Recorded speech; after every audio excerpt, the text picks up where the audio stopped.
My name is Emily. I'm 26 years old, and last Christmas, I watched my entire childhood flip in one sentence. For most of my life, I was the background noise in my own family. My mum could spend an hour talking about my brother's latest big plans and forget to ask me a single real question. I was the kid who did her homework alone at the kitchen table while everyone else cheered for him. I got used to being the invisible one until that night. We were sitting around the Christmas table. The usual scene. Turkey, mashed potatoes, Christmas lights blinking in the window. My mum was leaning toward my brother, asking about his new business idea, laughing, promising she'd help however she could. I was there, too, quietly cutting my food like always. Then my brother looked at me with that little smirk he's had since we were kids and said, "So, are you still wasting your time on that worthless company of yours?" I didn't raise my voice. I didn't snap back. I just shrugged and said as casually as if I were talking about the weather, "Actually, I sold my company." The whole table went quiet. My brother laughed under his breath. "That worthless company? Sure. How much did you sell it for?" He even did the air quotes. I looked him in the eye and said, $150 million. His jaw literally dropped. My mum's face went white. The fork slipped from her hand and hit the plate. In that moment, every year she'd ignored me. Every time she made me feel small came crashing back on her instead of me. If you want to know how a daughter her own mother dismissed for years ended up dropping a $150 million bomb at Christmas dinner and what it cost my family after that night, stay with me until the end. I wasn't always the woman who could drop $150 million at a Christmas table and watch her mom turn pale. At 8 years old, I was just the quiet kid hiding in the kitchen doorway, clutching a chipped plastic cup while my brother's 13th birthday looked like a coronation. His name is Alex, 5 years older than me, and from the very beginning, he was the star of the family. That day, my mum, Karen, rolled out a brand new mountain bike into our backyard in the suburbs of Seattle. It gleamed in the sun. Neighbors clapped. Kids cheered. Someone yelled that Alex was going to go far in life. My mum hugged him so tight, it looked like she was afraid someone might take him away, whispering how proud she was of him. I stood a few feet back in an old thrift store t-shirt, and no one even asked if I wanted to be in the pictures. For Alex's birthdays, there were balloons, outdoor parties, 3-layer cakes, and sometimes entire weekends built around him. For mine, there was usually a cheap cake from Costco, a couple of candles, and my mum half apologizing because she was so busy. One year, Alex got a Disneyland trip as a graduation present. I got a card from the drugstore and some cash in an envelope left on the kitchen counter. When Alex hit school age, my mum fought like crazy to get him into an expensive private school. He had crisp uniforms, brand new sneakers, soccer practice, piano lessons, summer camps that cost more than our car. I went to the local public school with peeling paint and outdated textbooks. When I asked why things were so different, my mum would pat my shoulder and say, "Alex needs special stimulation. He's really smart. He has so much potential.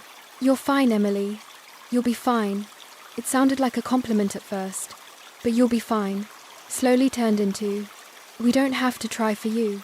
My dad worked long hours at a bank and was barely home for dinner. Even when he was, he mostly let my mum make every decision. Schools, activities, money.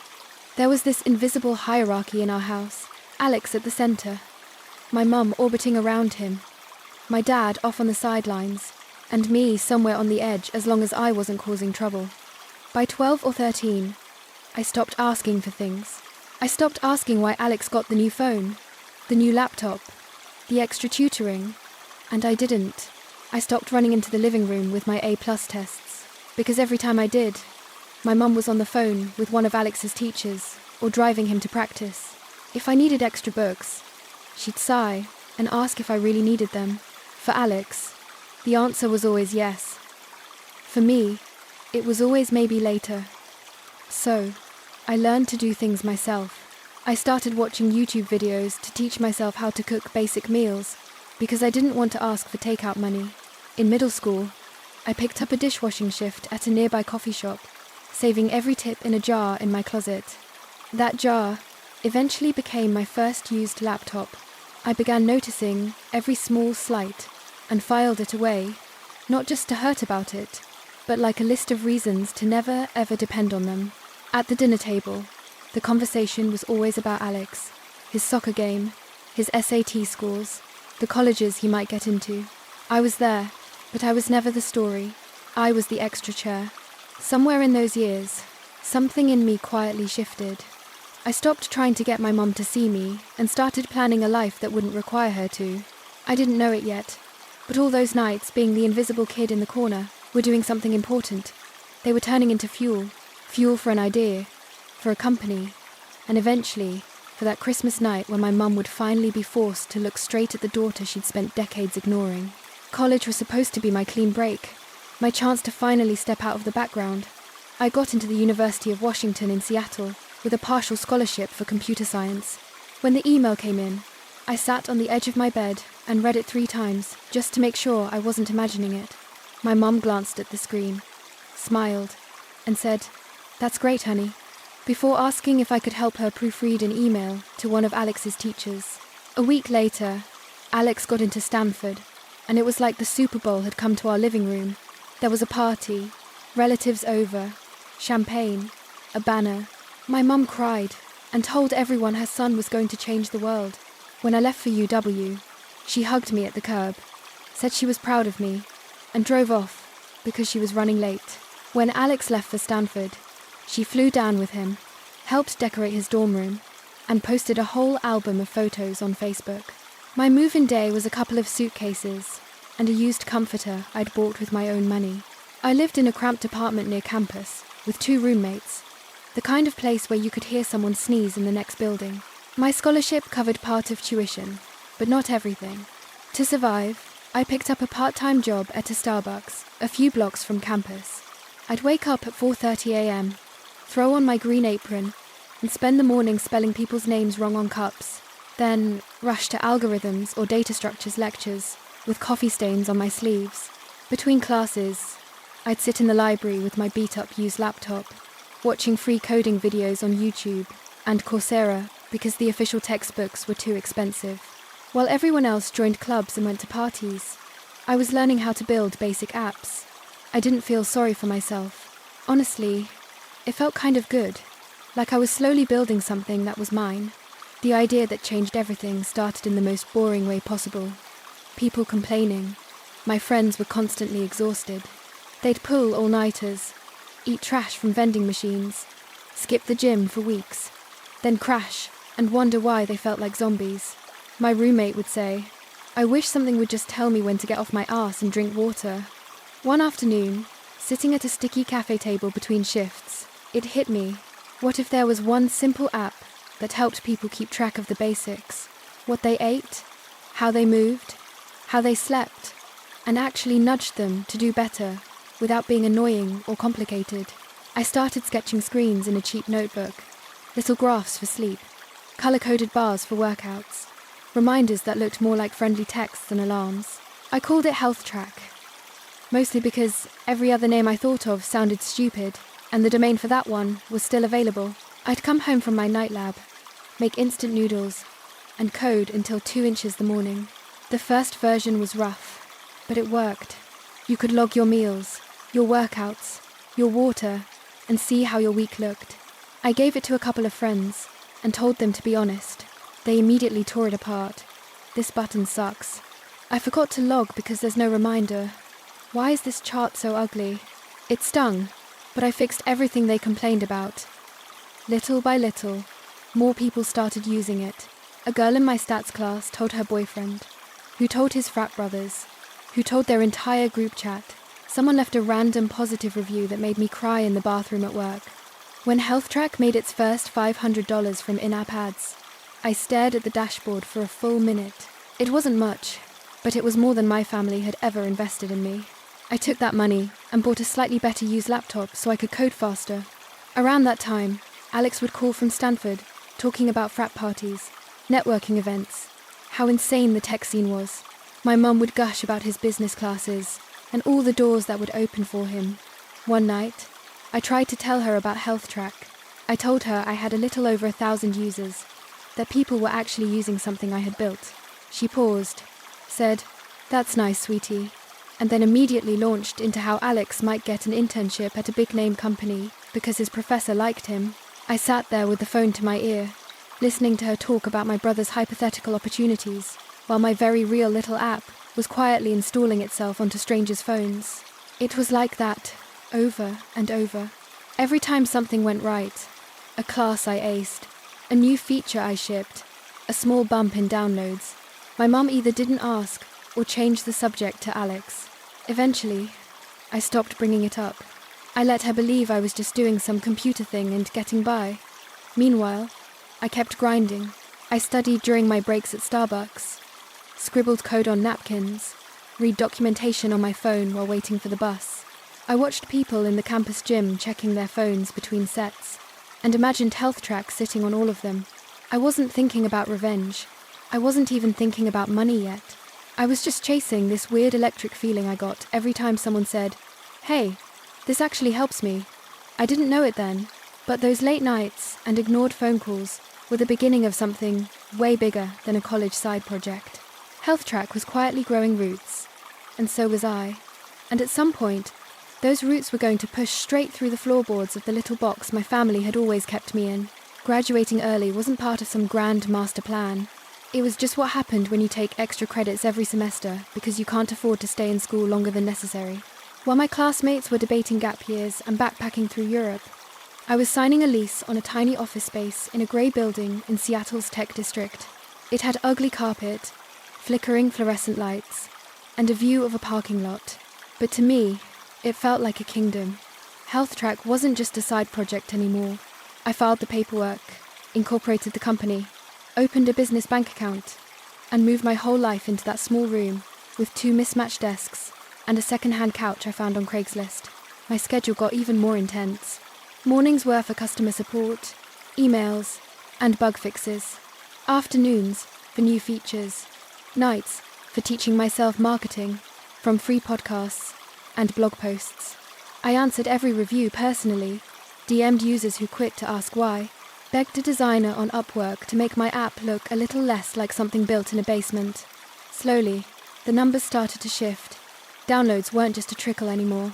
People were sharing screenshots of their progress on social media.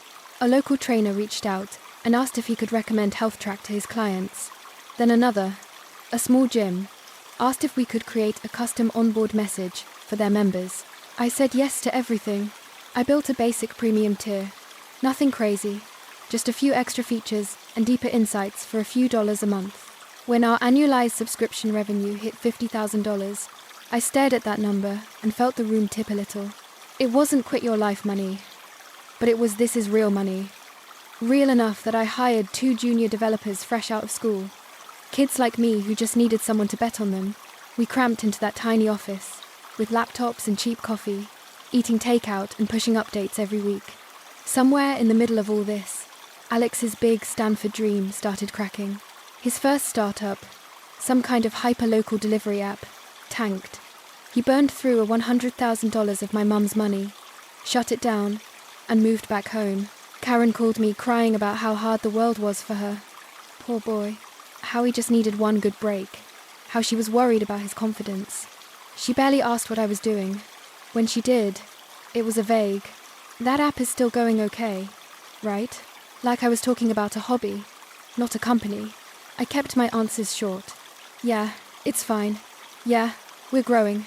I didn't mention revenue. I didn't mention employees. It felt pointless. While Alex was working part-time at Target and later at Best Buy, talking about getting back into the startup scene soon, I was negotiating our first partnerships with actual companies.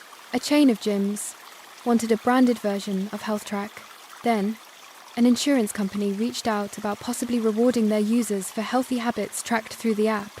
I was still driving an old Toyota and wearing the same sneakers from college, eating Chipotle on the office couch. So from the outside, nothing looked impressive. Inside my little world, everything was shifting. One day, an email popped into my inbox from a business development guy at a very large tech company. They wanted to talk about strategic options, which is corporate language for "we might want to buy you." I walked into that meeting in my only decent blazer, palms sweating, trying not to look like a kid who still lived on takeout. They offered $50 million for Health Track. 50. with more zeh than my 8-year-old self could have imagined. For a moment, I pictured calling my mum, heard her finally saying, "I knew you had it in you." Then I listened to the rest of the offer. They wanted full control. They wanted to optimize the monetization funnel, which was a fancy way of saying they wanted to shove ads and upsells into every corner of something users trusted to take care of their health. It felt wrong. I said no. My lawyers almost choked, but turning that offer down sent a different signal into the water. If one big player wanted us, others might, too. A local venture capital firm that focused on health tech reached out. They didn't want to buy. They wanted to invest and help us scale. I negotiated hard and took $8 million, enough to grow, but not enough to lose control. We opened a second office in Portland, hired more engineers, expanded our mental health tools. Health integrated deeply, with Apple Health, Fitbit, all the big wearables. We crossed 1 million active users. Annual revenue climbed into 8 figures. At 25, I signed the papers on a modest penthouse in Seattle with a view of the water. I filled it with IKEA furniture and plants I mostly forgot to water. I still drove the same beat-up car. I still wore hoodies to work. But my life was no longer small. The offer that eventually stuck didn't come from a flashy tech company, but from a giant healthcare group that wanted to bring preventative wellness into their system. They didn't want to gut the app. They wanted to keep my team, keep the brand, and use their resources to reach more people. They offered $150 million. We negotiated terms for months. My days a blur of contracts and video calls and numbers that made my teenage brain short-circuit. When I finally signed, I walked out of that final meeting numb. After taxes, after bonuses for my team, after all the fees, I was left with roughly $90 million, $90 million more than anyone had ever thought I would have, including me. I didn't call my mum. Instead, I called a therapist. Sitting in that small, quiet office, I talked for the first time in my life about what it felt like to be the invisible kid. The "you'll be fine, child," the afterthought. We went through every birthday, every brush-off achievement, every time my mum chose to save Alex instead of even seeing me. I expected to feel triumphant. Mostly, I felt tired. Sessions turned into months. I started donating to health nonprofits, especially ones focused on women who needed mental health support. I realized something that surprised me. I didn't actually need my mum or Alex to clap for me anymore. Their opinion had stopped mattering somewhere along the way. What I did need, though, was closure. Not revenge in the cartoon sense. Not some dramatic scene where I threw money in their faces. I wanted to know, for my own sanity, what would happen if I walked back into that house. Not as the invisible daughter, but as the woman they had refused to see. Christmas was coming, and for the first time in years, I found myself looking at flights to Seattle. My therapist was the first person who suggested I go home for Christmas. Not because she thought my family suddenly deserved me, but because she wanted me to see in real time how different I'd become. "Treat it like an experiment," she said, "not a reunion. You're not going there to get something from them. You're going there to observe." So that's what I told myself when I booked the flight from Portland back to Seattle. It wasn't a homecoming. It was data collection. I could have driven, but there was something symbolic about flying into the city I grew up in, as the founder who had just sold her company for $150 million. I didn't tell my mum about the sale. I just texted her that I was free this year if she still wanted me there for Christmas. She replied within seconds, more enthusiastic than I expected. "Of course, Alex will be here too. It'll be just like old times." The heart at the end almost made me laugh. Old times were exactly what I was nervous about. I booked a room at a hotel near the airport instead of staying at the house. That decision alone felt like drawing a line in thick black marker. For years, I'd slept on that sagging twin mattress in my childhood room, the one with the peeling posters and the bookshelf full of borrowed library books. This time, I wanted a door I could close that wasn't hers. On Christmas Eve, I landed in a grey Seattle afternoon. The clouds were heavy, the air wet and familiar. I checked into the hotel, dropped my suitcase, and just stood there for a minute, looking at the clean, anonymous room. White sheets, neutral art, no history, no ghost of a younger me trying to be seen. The next day, I drove my rental car to my mum's house. The neighborhood looked smaller somehow. The same cracked sidewalks, the same pitiful little park at the end of the street. Her house still had the faded blue paint and the overwatered lawn. The only thing different was the plastic Christmas reindeer on the lawn. One of its antlers bent. My heart picked up as I walked up the front steps. But it wasn't fear. It was more like stage fright. The door opened before I could knock. My mum stood there, in a flour-dusted apron, cheeks pink from the oven heat, the smell of roasting turkey rolling out behind her. For a split second, I saw the mum I used to chase after, with drawings and test scores. Then, the moment passed. She pulled me into a quick hug, more polite than anything. "Emily, you look so grown up," she said, stepping back to look at my coat, my shoes, my face, like she was evaluating a stranger's outfit. "How's work? Still doing your computer stuff?" "Yeah," I said, shrugging. "Still doing my computer stuff." She nodded like that, answered everything, and immediately launched into an update about Alex. "He was doing so much better," she said. "He had this amazing new business idea and was really turning things around." Her eyes lit up in a way they never did when she looked at me. "You'll see. He's been working so hard. I'm just so proud of him." I stepped inside. The house smelled like nutmeg and sugar and dish soap. The same artificial Christmas tree stood in the corner of the living room, loaded with old ornaments. There were framed photos of Alex in his football uniform. Alex at Stanford. Alex in a suit at some networking event. None of me. Not one. I spotted a picture from when we were kids. Alex on his new bike in the backyard. My mum's arm thrown around him. Me blurry on the edge of the frame, half cut off. I almost smiled. "Alex," my mum called toward the living room. "Your sister's here." He was sprawled on the couch, watching an NFL game with a beer in his hand, one sock on, one off, like always. He muted the TV and stood up, giving me a once-over. "Well, if it isn't the coding queen," he said with a crooked grin. "Still single, still buried in your little app thing." I could feel my mum watching my reaction, waiting for me to laugh it off like I used to. I just smiled. "Nice to see you, too, Alex." I put my bag down and followed my mum into the kitchen. She handed me a dish towel like nothing had ever changed. "Can you help with the salad?" "We're doing the cranberry one you liked when you were little," she said, already moving back to basting the turkey. She poured a glass of wine and set it in front of Alex, then poured one for herself. She didn't offer me any, just gestured toward the tap water like she always had. It was such a small thing, but it was all there. The invisible ranking, the automatic difference to him. I chopped vegetables, listening to them talk about his big plans, how she was going to help him get this one off the ground for real this time. No one asked if I'd driven or flown, where I was living now, what my days looked like. I realized I didn't care. I wasn't that kid anymore, waiting for a turn. I was taking mental notes, how she kept circling back to Alex, how he soaked it up, how automatically I had slipped into the role of quiet helper in the kitchen. When she finally called us to the table, my pulse picked up again. The plates were set the same way they always had been growing up. Alex at one end, my mum nearest to him, me off to the side. I sat down in my old spot, but I wasn't the same person this time. I wasn't here to disappear. I was here to see exactly what happened when the ghost in the corner finally decided to speak. Dinner started the way it always had, with my mother directing every bit of attention toward Alex. She passed him the mashed potatoes first, laughed at every lukewarm joke he made, and asked about his big new venture, like he'd already gone public. He launched into a rambling explanation about an online sports gear store, how the market is wide open and he just needed a little capital to get it off the ground. My mum nodded along, eyes shining. "And of course, I told him I'd help," she said, glancing at me like she expected approval. "A little push now and he'll be unstoppable."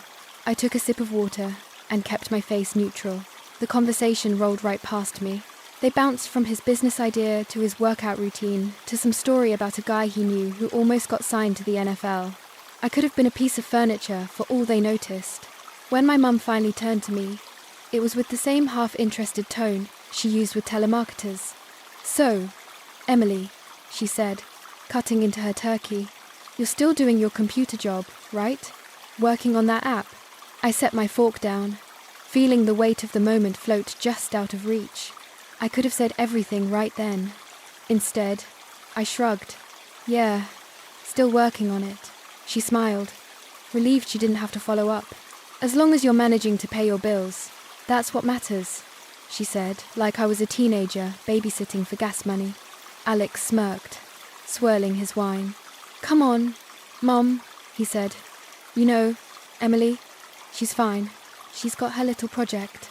His eyes flicked to me and I saw it. The same condescending glint he'd had since we were kids. Still wasting your time on that worthless company. There it was. The word from the hook I'd been carrying around in my chest for months. Worthless. I didn't flinch. I didn't roll my eyes or snap back.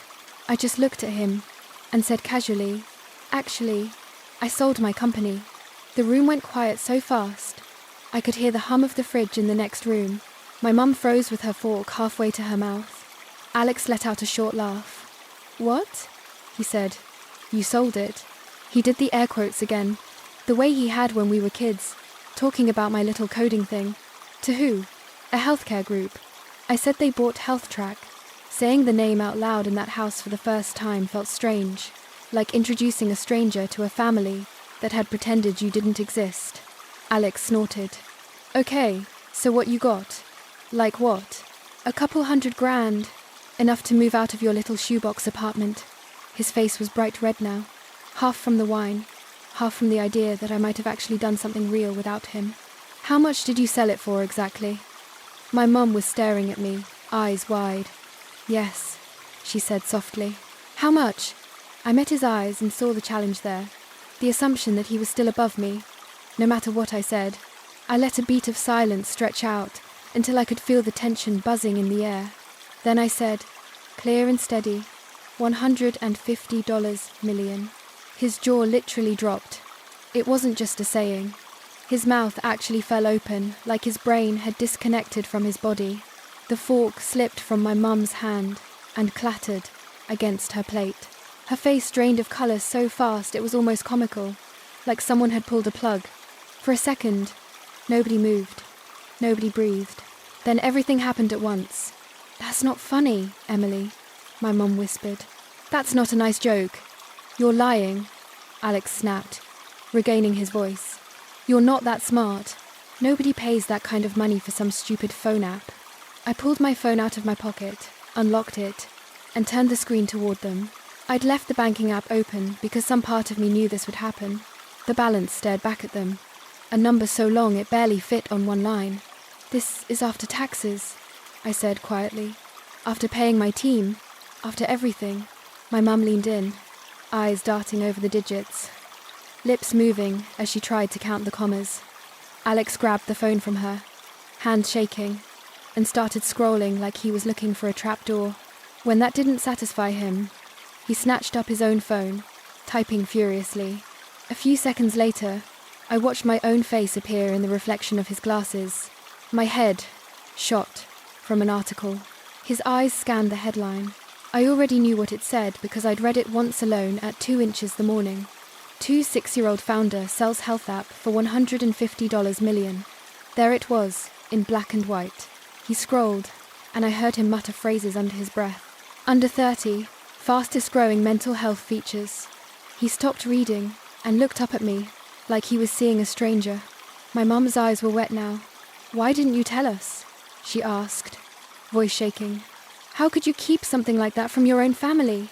I let out a short breath that was almost a laugh. "You mean the way you kept everything for Alex?"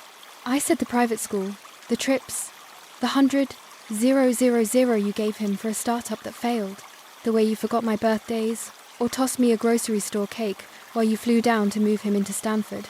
Her mouth opened and closed, but no sound came out.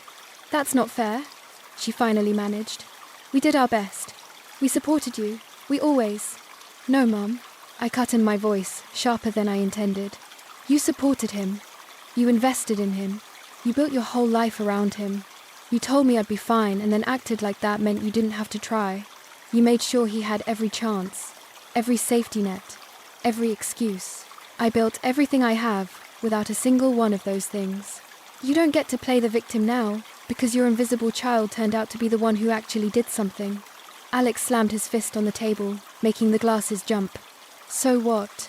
You think you're better than us now?" he shouted. "You think money makes you special?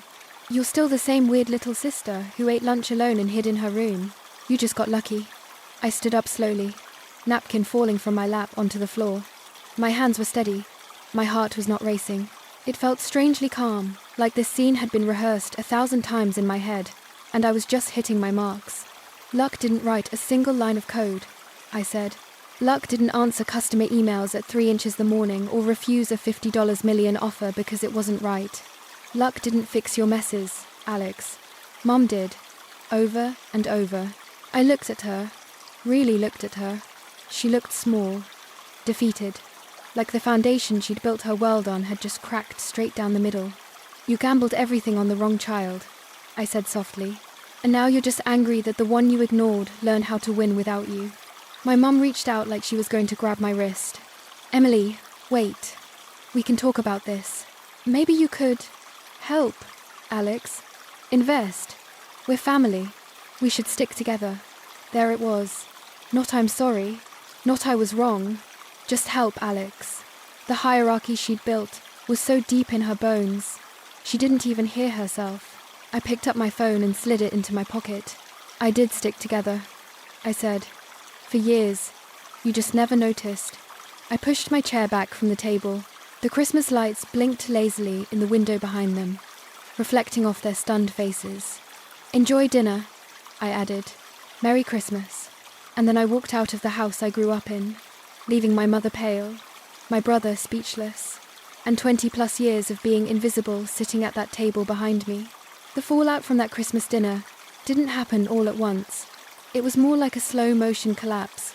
I went back to my hotel that night, kicked off my shoes, and sat on the bed in the dark, staring at the city lights through the window. I half expected my phone to explode immediately. It didn't. The first wave hit the next morning. Long, rambling texts from my mum about family and misunderstandings, mixed in with accusations that I had humiliated my brother on purpose. A few hours later, Alex chimed in, calling me selfish, ungrateful, accusing me of turning my back on the people who raised you. I didn't answer. 2 days after that, a letter showed up from a lawyer representing both of them, demanding $3 million as compensation for the years of support, housing, food, and education they had provided. Reading it was like watching someone put a price tag on a childhood they barely showed up for. I handed it to my own attorney, who wrote back in language much colder than I ever could have. He politely declined, then attached a detailed breakdown of my parents' financial records my accountant had pulled together. Every tuition payment for Alex, every check for his failed startup, every major expense with his name on it, and a big fat zero next to mine. At the end, he added that if they pursued their claim, we'd have no choice but to make those records part of the public record. The next message I got was short and frantic. We're dropping it. Let's just forget lawyers. There was no apology, just retreat. Somewhere in the middle of that mess, Alex's life started to unravel. He was already fragile, furious that I'd passed him in a race he didn't even know we were running. He drank more, showed up late to his job at Best Buy, snapped at a customer who recorded the whole meltdown on their phone. The video hit a local Facebook group where people connected the dots between the ranting guy in the blue polo and the online posts he'd made trashing his rich, ungrateful sister. A week later, he was fired. His new big idea for an online sports gear store never really got off the ground. Between credit card debt and a small business loan he didn't understand, he sank fast. My mum tried to save him the way she always had, refinancing the house, pouring whatever she had left into his black hole. It still wasn't enough. Within a year, the house I grew up in was gone, sold to cover debts. My mum moved into a much smaller apartment. Her health started to decline. Relatives who had watched her worship Alex for years pulled away when they realized how badly she had misplayed her hand. That next Christmas, I was in Hawaii with a small group of friends from the tech world.